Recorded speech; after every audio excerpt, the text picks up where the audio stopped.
And next on the list is the Philips glass kettle with a capacity of 1.7 litres. And this one actually comes with a 2-year manufacturer's guarantee. It looks like a really nice design and I can't wait to try it out, so let's go. Alright, so we're about to get it to boil, and I've got around 1.5 litres of water there just to keep the test even. And I love the pop-off lid, so it doesn't sort of lift up, it completely removes itself. So here's the lid, which we're going to pop back on. And yeah, let's talk about the design. I actually quite like the design of this. It's a little bit more unique. I'm not sure if I like it more than the Chefman kettle, because I like the rounded finish of that. But this is still quite nice, and I like the ergonomic handle here. That's really cool.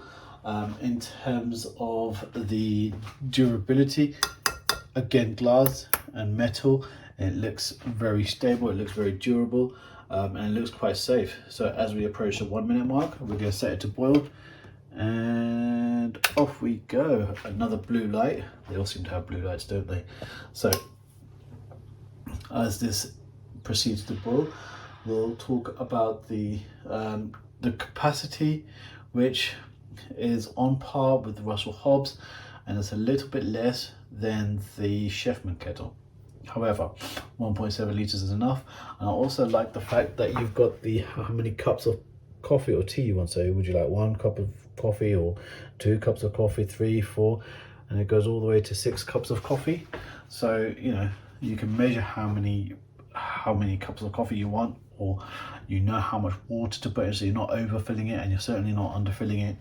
I have a tendency of overfilling the kettle pretty much every time, and I do get told off for it. So yeah, at least with this one you know where it's going.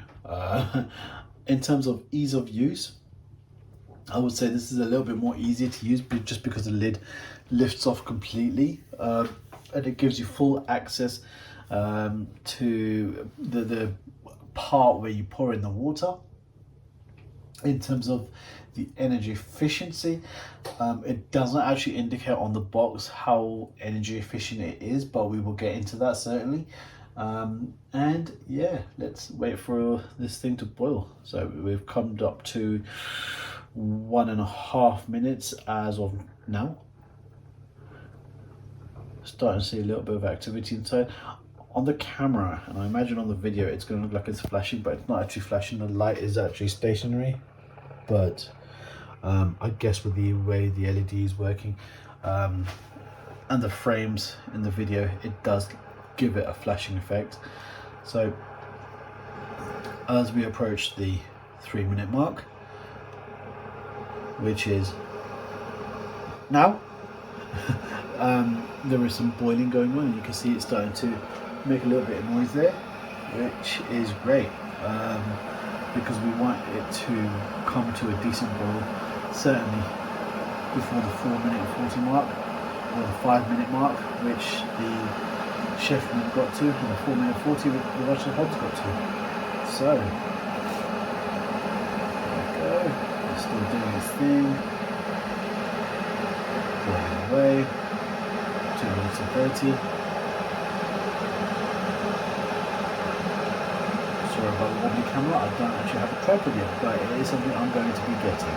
So yeah, we'll go down here, so it works. It's quite good, but let's keep it here just because you can have the same view as I have. So we'll do this thing. Yep. So just past the 3 minute mark. This looks like it could be doing this thing in record time compared to the others. So,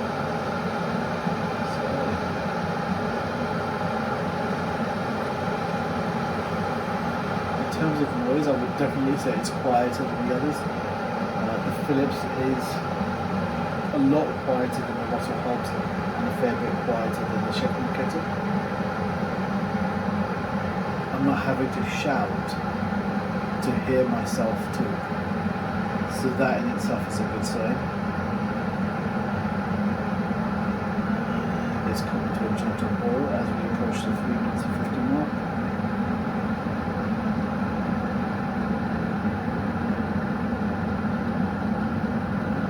I guess we have a lot of proteins going inside there now. Just past the 4 minute mark. Hopefully it should turn itself off.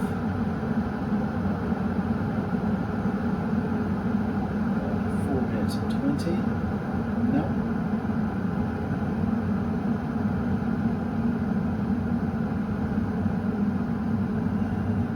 And 4 minutes 30.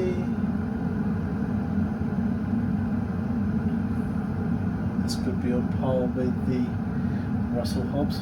4 minutes and 40.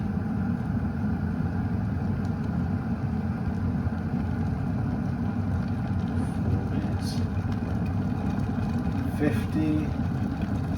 Okay, so Russell Hobbs is slightly quicker than this.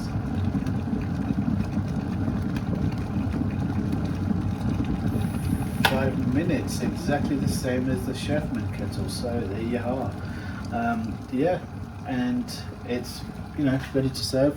So yeah, that's the Philips kettle, and that's a review on all three of them. So if you have any questions, please let me know in the comments below.